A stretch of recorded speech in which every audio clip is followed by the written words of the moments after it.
right, hey, Brian Ray Brewer. This is Matt Dragowitz. I'm here at the American Library Association in Chicago at McCormick Place. Getting ready to do some fantastic author interviews.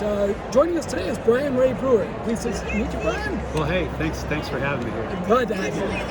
Brian was once a merchant seaman, and he's an author and inventor who is a graduate of the United States Merchant Marine Academy, Harvard University, and other institutions. He lives with his wife and daughters on the water in Brazil. We're going to talk a little bit about his award-winning book, The Face of God. So I'm going to go right to you, Brian, and ask, can you tell us what this book is about? Yeah, this is an interesting book because there was a certain point in my life when I was kind of like a natter, like a low point, and trying to figure out the next step forward. And one of the things I always wanted to do is be a writer. And I was sitting in a church looking at the stained glass, and this book just dropped into my head. And I wrote it in about 6 to 8 weeks. And I guess it's kind of like it's a book which speaks of a sculptor who's become very commercial, and he lost his art, and lost himself a little bit in the search for notoriety and success and monetary gain, and he basically sold himself out to sell what sold.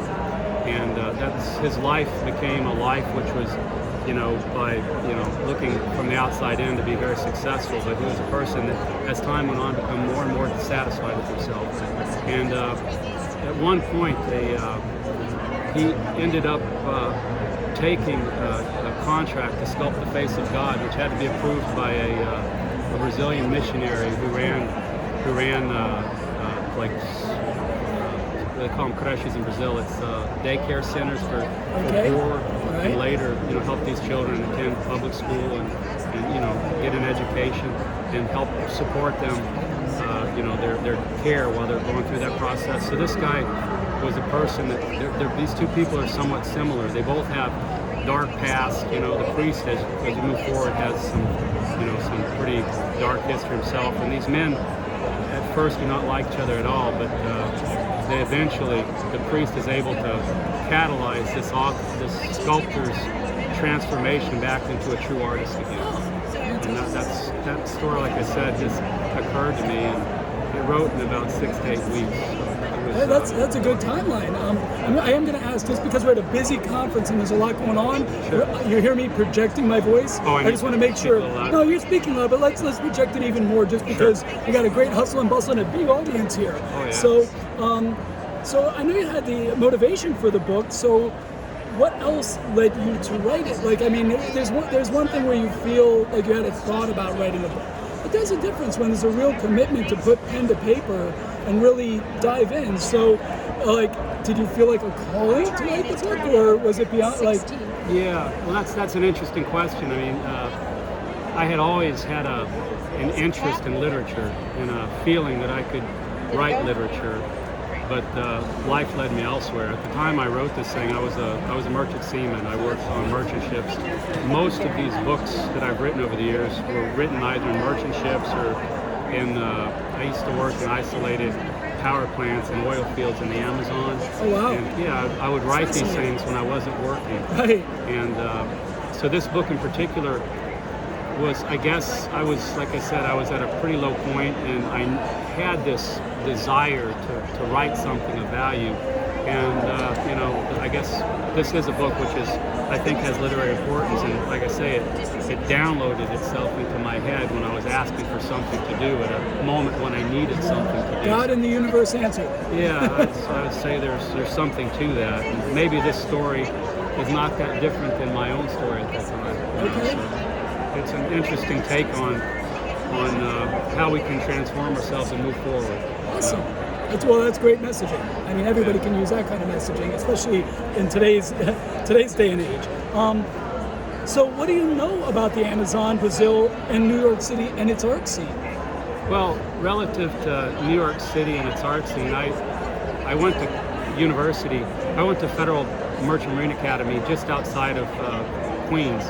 And, as all the cadets would come into New York City over the weekend when you had Liberty, and, I got to know the city then and got to see all the museums. Later on, I got a master's degree in the humanities and studied art, and that's something I've always appreciated. We collect Brazilian art at home, and so I do quite a bit about art, and I think the artistic process was something that fascinated me.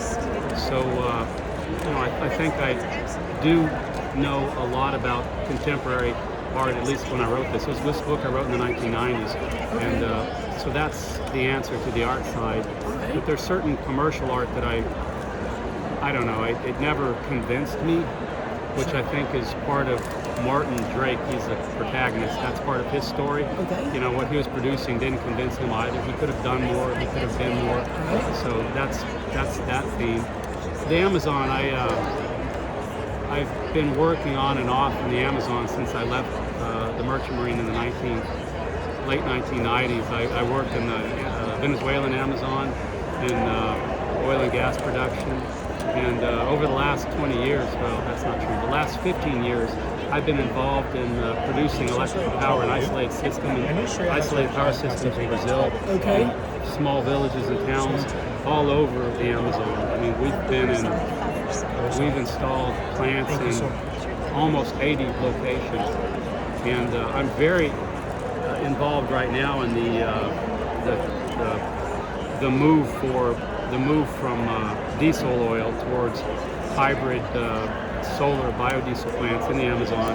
I've got patents on equipment that does that, and the first 2 hybrid biodiesel solar plants that are powering cities in the Amazon are my projects. So I'm pretty heavily involved in that. Yeah. So you're making waves in publishing and making waves in the energy field, which is good for the planet, good for the soul, good for the planet. It sounds like you're covering up 2 different fronts. We've been taking it pretty seriously. I think that I think that any of us should feel. I think this is very important for younger people, especially people of any age. That you should never feel thwarted by anything. You know, you can surprise yourself with how much you can accomplish. You don't have to be particularly skilled at anything. You can acquire skill, you can acquire knowledge, and you can invent. I've got many patents on power machinery and I guess what do you call it, health equipment, like athletic equipment, that make a difference. And I think for the young people today, if you want to write a book, there's nothing stopping you. You know, you need to understand that, the mechanics of it. All these things take time to learn, but you should not be held back by anything, whether it be, if you're interested in the literary side, if you're interested in the power business, science, tech, whatever it may be. I think young people should understand that a lot of the limits they face are self-imposed. Right. It's funny because I talked to my daughter about that. I said there are many people with creativity and musical ability and art and intelligence, but drive is what people need. You have to be pushing yourself in those areas, because there are a lot of people who have skill and talent, but if you don't have the drive to turn it into something, then it's sitting on a shelf. Yeah, that's very true. I think that the drive may be there, and it may be potentially there, but people are a little bit daunted by the process. It's like this business. We're in this book fair here today, and to get to where we are right now takes a lot of work and a lot of persistence. Yes. But that makes it more valuable when you get there. That would be what I would tell young people. Absolutely. Well, I have a few other questions real quick. So we were talking about, for the audience, The Face of God, but I do understand that you've written other books, so I'm going to bring this one up here called Emerald Green. And can you tell us a little bit about Emerald Green? Emerald Green is a book I wrote in the 1990s. At that time, I worked on the side I'm a gemologist, and I worked on the side buying emeralds and having them cut and mounting them and selling them up here in the United States and Asia. Oh, wow. And that was while I was still working in the Merchant Marine, but I was fascinated by colored stones I told my son this. My son goes, when we go to the Dells, he's sifting the rock, really? oh man, my son he'd be all over you about that. Well, all the stuff on the cover got dug Right. out of the ground not far from where we live. So My wife has earrings that were made from the ones he dug at the. Oh, really? Yeah, like they do that. The little sand pails, and he makes it. So starts at a young age. But it's fascinating. Yes. I mean, that's I digress, but no, but I mean, it's if you the face of God, I guess there's something there about spirituality. I mean, if you have a belief in something higher, you know, you can look at that as God's creation. You're digging art from the ground. and it came from the hearts of stars. A lot of these metal. I mean, they didn't form. They needed that intense heat and pressure to form. So I mean, godlike power to create everything, right? It's, you know, there's things, there's food for thought there, right? Right. But this thing here was an adventure story I wrote based on, you know, my knowledge of the emerald trade, the colored stone trade in Brazil, and I crossed it with cocaine trafficking, which is a very big problem in South America. Sure. And it's becoming worse and worse over time. And also political corruption and a political scandal there, which even though this story might seem a little bit far-fetched, but there has been, there has been a growing tendency towards the invasion of drug trafficking in politics in Brazil and other South American countries. So this story is a thriller, it's an adventure story, but in my mind, the plot is totally viable. Okay. Yeah. So we have these two books. Can you tell us what you're working on now, Brian? Well, I've got two others out there. One is called Belongo, which is a story about, basically it's a story about the effects of like a love spell on a couple. You know, it treats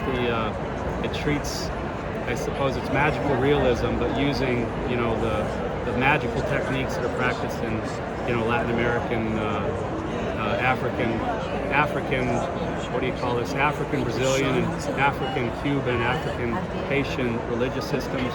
I had quite a bit of experience and understanding of how that process works, and I use that to show the disintegration of a marriage through the use of occult power and you know, the resurrection of a marriage also after the fact. So that's an interesting book. I wrote another one called Copacabana at Midnight. It's a short story collection which also deals with these themes, and also themes of dying, death, cancer, macumba, which is candomblé macumba, which is Brazilian, African Brazilian occult practices, and poetry.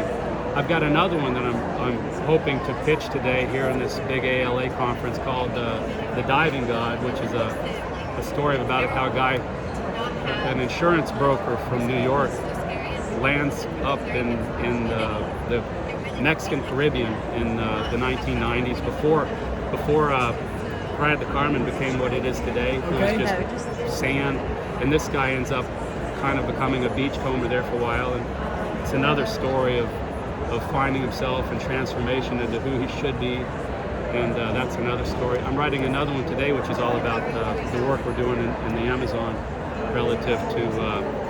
It's a story of a religious massacre. It's based on a true event in which rubber tappers they got taken over by a religious cult, and they murdered themselves. But I've got this set in a hybrid biodiesel solar operation, just like the ones we build today. Okay. In a very remote location. Okay. So that project I should be done with next year. The last one I'm going to stop, is about how need transforms our lives, and how we can take need and come up with new inventions, new innovations, and that type of thing. Well, it sounds like you got a lot of fantastic stuff done and a lot of fantastic stuff on the plate. Well, thanks. Well, again, for our audience, again, this is Brian Ray Brewer. I want to show the book that we started with, The Face of God, but I highly suggest that you check out his other books with headline books. Thank you again for joining us today, Brian. Thank you very much. Have a good day. Thank you. Bye-bye.